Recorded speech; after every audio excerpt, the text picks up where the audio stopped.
Law of dimensional homogeneity, है ना।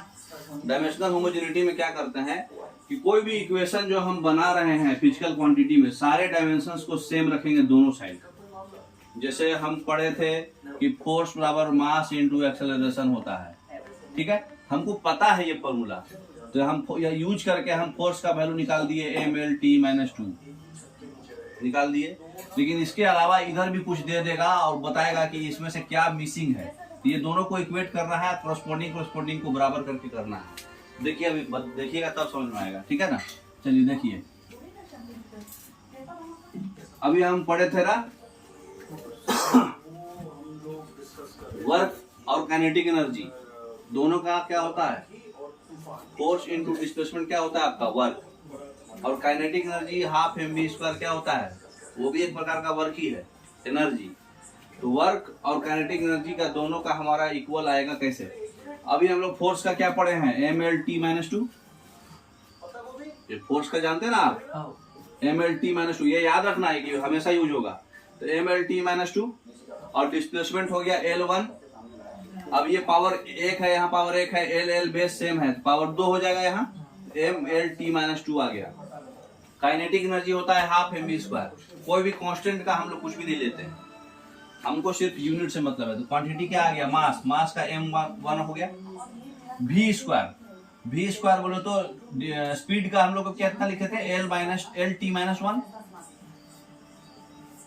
Speed का यूनिट क्या होता है, मीटर पर सेकंड, बहुत बार पढ़ चुके हैं।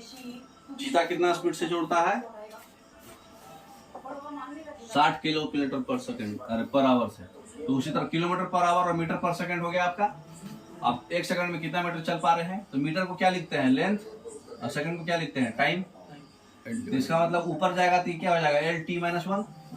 तो L_t-1 इसका पावर 2 था, तो ओवरऑल पावर 2 कर देगा, ठीक है। अब एक फॉर्मूला है, a के पावर m और ओवरऑल पावर n हो जाता है, तो दोनों पावर को हम लोग आपस में गुना कर देते हैं, ठीक है। तो यहाँ मास तो 1 था, लिख दिए।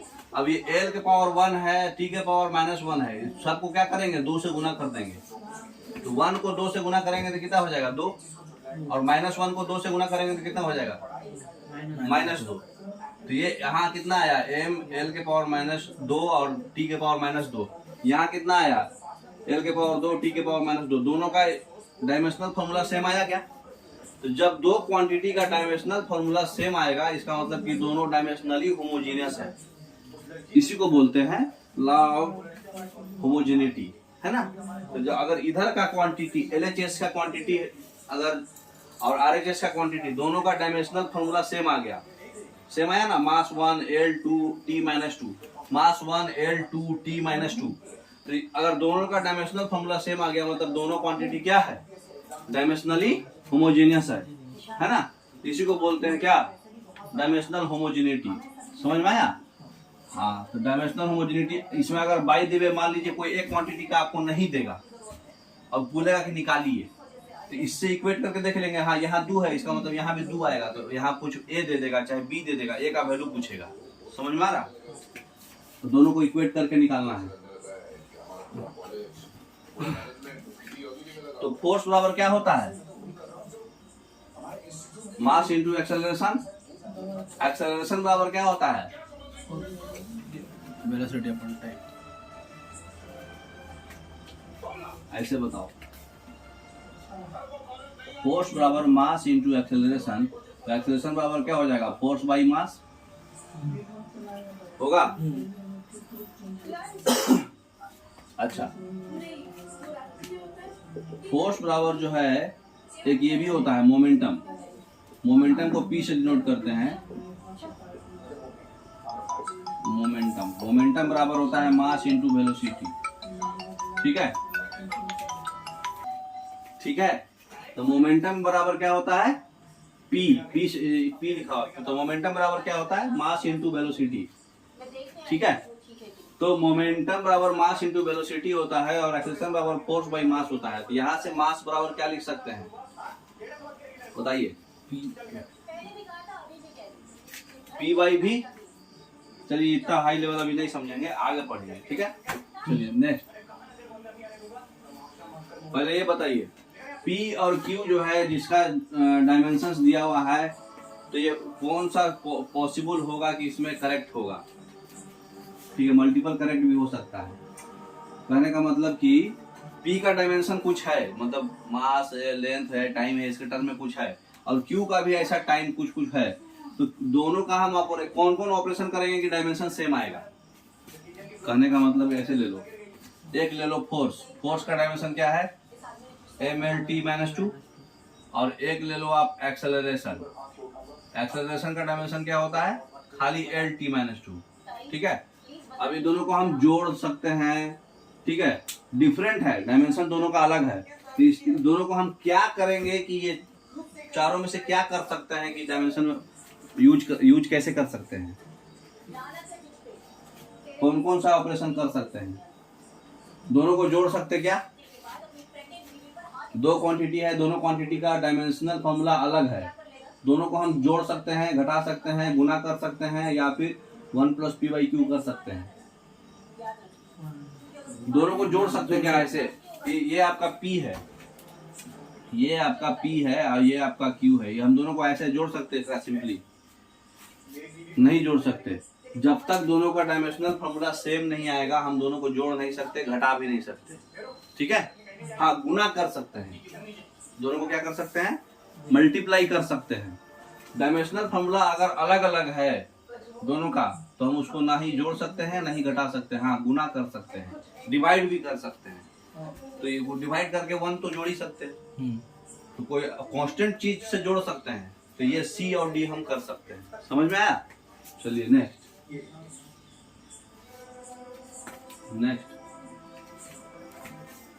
तो डायमेंशनल होमोजेनिटी खाली यही होता है, इक्वेशन निकाल के आपको सेम रखना पड़ता है। एक होता है डायमेंशनल कांस्टेंट, बहुत सारा ऐसा क्वांटिटी होता है जिसका डायमेंशनल हमेशा सेम रहेगा, जैसे gravitational constant, Planck's constant, universal gas constant, velocity of light vacuum में सबका क्वांटिटी सेम है। बताइए ग्रेविटेशनल कांस्टेंट कितना होता है? G से डिनोट करते हैं, ग्रेविटेशनल कांस्टेंट G से डिनोट करते हैं, उसका वैल्यू होता है 6.67 × 10⁻11 न्यूटन मीटर स्क्वायर पर kg²। पढ़े थे पहले बचपन में? नहीं पढ़े होंगे, कोई बात नहीं। फोर्स बराबर होता है Gm1 × m2 / r²। ये पढ़े थे क्या कभी? न्यूटन साहब पेड़ के नीचे सो करके देख रहे थे कि हर चीज ऊपर से नीचे ही क्यों आता है, तो बताइए कि वहां पर कुछ नहीं होता है, एक ग्रेविटेशन फोर्स लगता है उसको, अर्थ जो है उसको खींचता है, इसलिए पेड़ जब टूटता है तो ऊपर नहीं उड़ता है, टूटने के बाद पेड़ नीचे गिर जाता है। तो कौन से फोर्स से गिरता है? ग्रेविटेशनल फोर्स से। वो ग्रेविटेशनल फोर्स नोटिस किए कि जिसका वजन ज्यादा है वो जल्दी गिर जा रहा है ना, तो इसलिए वो बताए कि जो मास है उससे वो डायरेक्टली प्रोपोर्शनल है, लेकिन दूरी अगर ज्यादा है तो थोड़ा टाइम ले रहा है, तो inversely proportional to square of distance है। तो उसी को कांस्टेंट को हटा के G लाए, यूनिवर्सल ग्रेविटेशनल कांस्टेंट, ये इक्वेशन दिए न्यूटन साहब। तो फोर्स बराबर G मास, पहला प्रोडक्ट बॉडी का मास, दूसरे बॉडी का मास बाई r²। ठीक है, और यही G का मान जो है सॉल्व करके जो है न्यूटन साहब बताए हैं, हम लोग नहीं बता रहे, ये न्यूटन साहब बताए कि इसका वैल्यू सेम रहता है। उसी तरह से दूसरा क्या है? Planck's constant, E = hµ। ठीक है, H का वैल्यू क्या होता है? ये होता है प्लैंक्स इक्वेशन। एनर्जी जो होता है वो डायरेक्टली प्रोपोर्शनल होता है फ्रीक्वेंसी के, तो फ्रीक्वेंसी से कांस्टेंट हटाए तो एक प्लैंक्स कांस्टेंट आया। तो आपको इक्वेशन पे उतना फोकस नहीं करना है, ये सब बाद में पढ़ोगे आपको सिर्फ ये वैल्यू याद रखना है, ये कांस्टेंट का वैल्यू इतना होता है और इसका यूनिट ये होता है ना। तब बताओ इसका यूनिट ये होता है तो इसका डायमेंशनल फॉर्मूला क्या होगा? न्यूटन को हम लोग क्या लिखेंगे? फोर्स। तो फोर्स का डायमेंशनल फॉर्मूला क्या होता है? mlt-2 है ना। मीटर स्क्वायर किस चीज का है? लेंथ का स्क्वायर, और डिवाइडेड बाय kg² बोले तो किसका स्क्वायर? मास का स्क्वायर है ना। अब पावर का रूल बताओ। यहाँ मास का पावर कुछ नहीं है तो 1 है, और नीचे में 2 है, क्या होगा? प्लस होगा कि माइनस? ये डिवाइड हो रहा है कि मल्टीप्लाई हो रहा है? डिवाइड हो रहा है, तो डिवाइड में पावर क्या होता है? माइनस। तो यहाँ पर क्या हो जाएगा? 1 - 2, ये हो गया मास का। अब लेंथ का पावर बताओ, यहाँ पे पावर कुछ नहीं है तो 1 है। पावर क्या हो रहा है, लेंथ का पावर क्या हो रहा है, इसमें और इसमें प्लस होगा ना। हाँ प्लस होगा, तो ये कितना हो जाएगा 1 + 2 है ना। और टाइम तो कहीं है ही नहीं, खाली वही था, इनटू टाइम के पावर -2।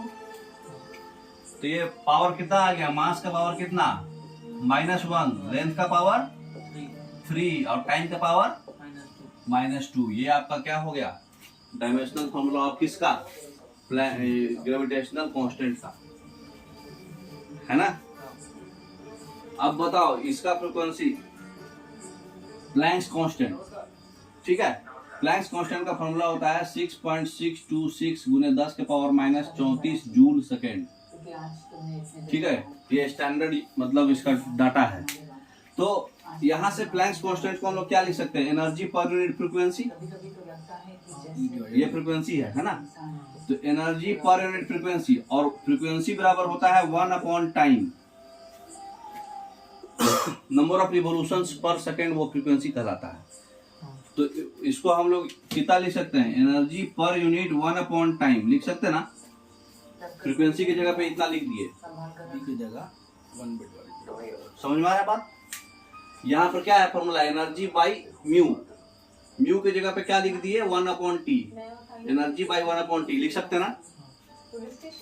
अब 1/T को ऊपर ले जाएंगे तो इंटू टी हो जाएगा। जब हम डिवाइड से पलटते हैं तो ये वाला पलट जाता है, 1/T T/1 हो जाएगा। तो ये एनर्जी इंटू टाइम हो गया। अब एनर्जी का आप बताओ कि क्या होता है डायमेंशनल फॉर्मूला। हाँ एनर्जी अभी आप पढ़े होंगे, फोर्स इंटू डिस्टेंस, वर्क है ना। एनर्जी क्या है, एक वर्क है, तो फोर्स इंटू डिस्टेंस। फोर्स आप पढ़े थे क्या, mL/T-2, डिस्टेंस क्या होता है L, और टाइम क्या होता है T। तो फाइनल फॉर्मूला क्या निकला, m1L कितना 1+1, या कुछ नहीं है तो क्या है 1 है, तो 1+1 कितना 2, और t कितना हो गया -2 और +1 -1। तो ये आपको सब याद रखना है, आपको डायरेक्ट हम बता रहे हैं अभी निकाल के, सबका याद रखना है कांस्टेंट। तो बताइए प्लैंक्स कांस्टेंट जो है, ये है प्लैंक्स कांस्टेंट। तो प्लैंक्स कांस्टेंट का डायमेंशनल फॉर्मूला क्या होता है, ये होता है mL/T-1। समझ में आ रहा बात। Velocity of light in vacuum c, इसका वैल्यू होता है 3 × 10⁸ मीटर/सेकेंड, ठीक है। तो इसका बताइए क्या होगा डायमेंशनल फॉर्मूला। मीटर/सेकेंड को क्या लिखेंगे, लेंथ पर बाई टाइम, क्या हो जाएगा ये L/T-1, m0, m तो है ही नहीं, तो m0 है ना, m0। तो ये आपको स्टैंडर्ड जो भी क्वांटिटी है जिसका वैल्यू भी याद रखना है, वैल्यू जो हम लिखे हैं ना ये भी आपको याद रखना है। और जो आपका टाइम, जो ये यूनिट लिख रहे हैं, fundamental dimensional formula, dimensional formula जो फंडामेंटल टर्म में लिख रहे हैं ना, मास लेंथ और टाइम के टर्म में, ये भी आपको याद रखना है। कैसे आया ये भी हम आपको बताते जा रहे हैं, है ना। अब बताइए यूनिवर्सल ग्रेविटेशनल गैस कांस्टेंट, इसको डिनोट करते हैं R से। इसका वैल्यू होता है 8.314 जूल/kg/केल्विन। अब इसका आप बताइए कैसे होगा। जूल क्या है, एनर्जी है, एनर्जी। और बताइए फोर्स इंटू डिस्टेंस होता है ना। तो जूल को हम लोग क्या लिख सकते, डायरेक्ट एनर्जी का याद लिख ले रहे हैं mL/T-2। यहाँ से देखिए आ रहा है ना, L2 था और T-2 था, इतना पोर्शन एनर्जी था ना आपका, ये पोर्शन आपका एनर्जी था ना। Energy force into distance, force mL/T-2 तो आपको याद है, इंटू लेंथ किए थे तो एनर्जी आ गया था। तो L मतलब 2 हो गया 1 के बदले, तो एनर्जी आ गया, ये जूल हो गया। पर केजी बोले तो क्या हो गया, ये बोले तो बाई मास, और पर केल्विन मतलब क्या हो गया, टेम्परेचर, है ना। तो टेम्परेचर को टाइम मत समझ जाना, टेम्परेचर को टेम्परेचर, है ना। तो इसको हम लोग कैसे लिखेंगे, मास का पावर कितना है, यहाँ 1 यहाँ 1, खत्म। तो मास का पावर हो जाएगा 1 - 1 0, लेंथ का पावर हो जाएगा 2, टाइम का पावर हो जाएगा -2, और एक अलग से आएगा टेम्परेचर का पावर, टेम्परेचर का पावर -1। तो ये आपका क्या हुआ, टेम्परेचर को केल्विन में ही छोड़ देंगे, ये आपका स्टैंडर्ड हुआ किसका। तो इसमें जितना भी कांस्टेंट था, इस सब कांस्टेंट का वैल्यू, यूनिट और फंडामेंटल डायमेंशनल फॉर्मूला आपको एक जगह लिख के याद कर लेना है, डायरेक्ट एग्जाम में आएगा ऑब्जेक्टिव क्वेश्चन, ठीक है ना। चलिए नेक्स्ट बता दीजिए, ऑलरेडी बनाया हुआ है, बताइए क्या होगा। Gravitational constant. ग्रेविटेशनल कांस्टेंट अभी हम बताए हैं, कितना है बनाया हुआ है आपको, कौन सा होगा बताइए। इसलिए हम बीच का स्पेस छोड़ दिए हैं कि आपको बताइए कौन सा होगा। ग्रेविटेशनल कांस्टेंट जी का हम लोग निकाल चुके हैं, बताइए कहाँ पे लिखा हुआ है ये जी का आंसर।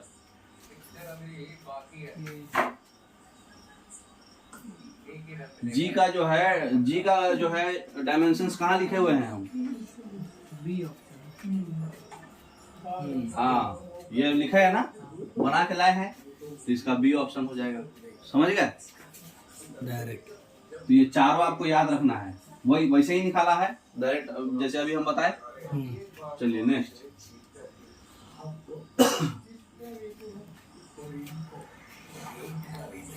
तो कोई भी डायमेंशंस क्वांटिटी जो होता है, कुछ डायमेंशंस क्वांटिटी का जो वैल्यू होता है वो फिक्स होता है, 0 होता है। मतलब जैसे कि आपका साइन थीटा, पाई कोई प्योर नंबर है, एवोगाड्रो नंबर, एक डजन में कितना पीस, 12 पीस, एक मोल में कितना पीस, 6.023 × 10⁻, एक मोल में कितना होता है हमारा 6.02 × 10⁻23, है ना। ये एक डायमेंशन लेस क्वांटिटी है, डायमेंशन लेस है। जैसे sine theta, cos theta, tan theta, जिसका वैल्यू फिक्स रहता है। पाई का वैल्यू कितना होता है 3.14, पढ़े होंगे बचपन में, पाई का वैल्यू होता है ना 22/7, 22/7 हो चाहे 3.14, ऐसे ही यूज करते हैं ना हम। उसी तरह से एक कोई भी प्योर नंबर जो एवोगाड्रो नंबर था, ठीक है, उसके बाद ई का वैल्यू 2.718 होता है, ये भी फिक्स है, एक्सपोनेंट का वैल्यू। तो जो भी नंबर है जिसका डाटा फिक्स है, मतलब एग्जैक्ट डेटा जो है फिक्स है उसका, तो उसका जो वो चीज जो है वो क्या होता है, डायमेंशन लेस होता है, डायमेंशन लेस क्वांटिटी है ये, मतलब डायमेंशन होगा ही नहीं, समझ में आ रहा है। और कुछ क्वांटिटी ऐसा है जिसका जो है मतलब डायमेंशन लेस और भी होता है, जैसे रेडियन है, थीटा को किस चीज में नापते हैं, रेडियन में, डिग्री में, वो क्या होगा, डायमेंशन लेस होगा, ठीक है। जूल कांस्टेंट चाहे जूल पर कैलोरी, आप पढ़े होंगे, एक कैलोरी में कितना जूल होता है, 4.18 जूल होता है। हाँ, तो कैलोरी का भी यूनिट जो है जूल में लिख सकते हैं ना हम, तो जूल पर कैलोरी रखेंगे तो कोई कुछ ना कुछ नंबर आएगा, कुछ क्वांटिटी तो नहीं आएगा। तो जिस चीज का यूनिट एक फिक्स वैल्यू आता है, फिक्स वैल्यू, उस चीज को हम लोग डायमेंशन लेस बोलते हैं, ठीक है। तो लॉग है, चाहे मतलब एंगुलर डिस्प्लेसमेंट क्या होता है, थीटा से डिनोट करते हैं, तो एंगुलर डिस्प्लेसमेंट को थीटा से डिनोट करते हैं, ये भी डायमेंशन लेस है, ठीक है ना। तो ये सब डायमेंशन लेस क्वांटिटी है ना, radian, theta, sine theta, cos theta, tan theta, ये सब डायमेंशन लेस है, तो डायरेक्ट ऑप्शन में आएगा आपको। चलिए अब बोर्ड हम खाली कर दे रहे हैं ताकि आपको कंफ्यूजन अब कम हो। अब सीधा खाली क्वेश्चन बनाना है, आपका टॉपिक पूरा खत्म हो गया, डायमेंशनल एनालिसिस आपका टॉपिक जो है खत्म हो गया। अब जो है सिर्फ आपको रटना है किसका डायमेंशंस क्या होता है, जो इम्पोर्टेंट था वो हम आपको डायमेंशंस का बता दिए, समझ में आया। अब कुछ क्वेश्चन लगा लेते हैं, बताइए इसका। अच्छा, ये तो हो चुका ना, ये m-1 L 3 अभी ऑलरेडी पढ़ चुके। अब इसका बताइए, इम्पल्स का बताइए। इम्पल्स का ऑलरेडी हम यूज किए हुए थे, फोर्स इंटू टाइम होता है। फोर्स का क्या है, mlt-2 into t, mlt-1, already बताए हुए हैं, पहले ही बताए थे। और आगे एक ही चीज रिपीट हो रहा है। तो जितना भी डायमेंशन लेस क्वांटिटी है, जो यूनिट लेस क्वांटिटी, जिसको यूनिट कुछ भी नहीं होता, वो डायमेंशन लेस होता है, ठीक है। लेकिन जितना भी डायमेंशन लेस क्वांटिटी है वो जरूरी नहीं है कि यूनिट लेस होगा। जैसे एक देखिए आपको बताता मैं, थीटा बराबर क्या होता है, एल अपॉन आर। बचपन में पढ़े थे कभी? कोई आर्क का ये थीटा है, इसके सामने जो आर्क का लेंथ है और ये रेडियस है, तो लेंथ अपॉन रेडियस होता है थीटा। थीटा आपका अभी हम बताए क्या है, sine theta, cos theta, tan theta, कुछ भी क्या है वो डायमेंशन लेस है। लेकिन थीटा का यूनिट होता है, क्या होता है यूनिट,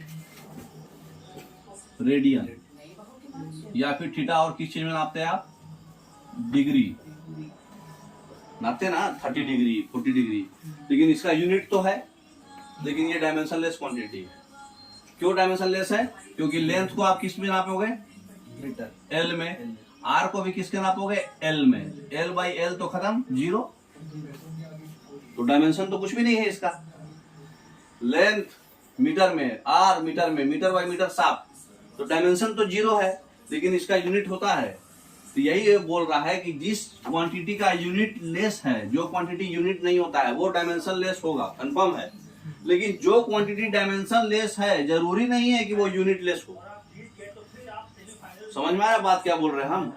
इसका डायमेंशन जीरो हो रहा है लेकिन यूनिट लेस तो नहीं है ये। इसका रेडियन चाहे डिग्री यूनिट होता है, लेकिन जिस क्वांटिटी का यूनिट होता ही नहीं है, जैसे आपका क्या बोलते हैं, एवोगैड्रो नंबर, नो यूनिट, पाई नो यूनिट, वो सब डायमेंशन लेस होगा। लेकिन जो डायमेंशन लेस है जरूरी नहीं है कि वो यूनिट लेस होगा। ये भी एक ऑब्जेक्टिव क्वेश्चन है, समझ में आ रहा? चलिए नेक्स्ट क्वेश्चन बता दीजिए इसका आंसर जल्दी से। अभी तक का सबसे हार्ड क्वेश्चन। अल्फा बराबर B T plus lambda. Lambda जो है मीटर में है और टाइम सेकंड में है, तो बीटा का डायमेंशन क्या होगा? ये प्रिंसिपल ऑफ होमोजेनिटी का क्वेश्चन है, ठीक है। इतना पढ़ा के हम आप बंद कर देंगे, समझ गए? टॉपिक आपका डायमेंशन खत्म हो गया है। आपको बताएंगे क्या क्या पढ़ना है, याद कैसे रखना है। तो देखिए अल्फा बराबर बी टी प्लस लेमडा है। लेमडा का यूनिट किस में है, मीटर में। तो अल्फा बराबर बीटा इंटू क्या है, ये टाइम है, टाइम को हम लोग टी लिख देते हैं, टी में ही लिखते हैं ना। और प्लस लेमडा को क्या लिखते हैं, एल। कोई दिक्कत यहाँ तक? कोई दिक्कत है? ठीक है। तो बीटा का डायमेंशन क्या होगा, यही पूछ रहा है ना। तो अल्फा क्या है, कोई चीज, इसमें क्या होगा अल्फा, अल्फा टाइम कहाँ दिया हुआ है क्वेश्चन में? अभी आपको बताए हैं कि कोई भी दो क्वांटिटी तभी एडिशन होगा, ये क्वांटिटी तभी ऐड होगा, ये क्वांटिटी तभी ऐड होगा, ये दोनों क्वांटिटी का डायमेंशन सेम होगा। अगर डायमेंशन सेम नहीं है तो हम ऐड नहीं कर सकते। इसका मतलब कि बीटा इंटू टी जो है वो क्या आएगा, फाइनली लेंथ आएगा, तभी तो ऐड होगा। क्योंकि ये क्वांटिटी हमको पता है कि लेंथ है कि नहीं। इसका मतलब कि बीटा इंटू टी जो है ये हमारा लेंथ के पावर 1 के बराबर आना चाहिए। तो हम बीटा का वैल्यू क्या लिखेंगे कि ये लेंथ आ जाए। इसका मतलब कि बीटा का वैल्यू जो होगा, ये टाइम को उधर ले जाओ, लेंथ वहां, टाइम नीचे, तो इसका मतलब कि बीटा का वैल्यू क्या हो जाएगा, एल टी इनवर्स। जो नीचे रहता है उसको पावर -1 दे देते हैं। समझ में आ रहा बात? हाँ, तो बस समझ में आ गया। इसका कौन सा ऑप्शन हो जाएगा, डी ऑप्शन हो जाएगा, ठीक है। तो इसी तरह से इक्वेट करके आपको बनाना है।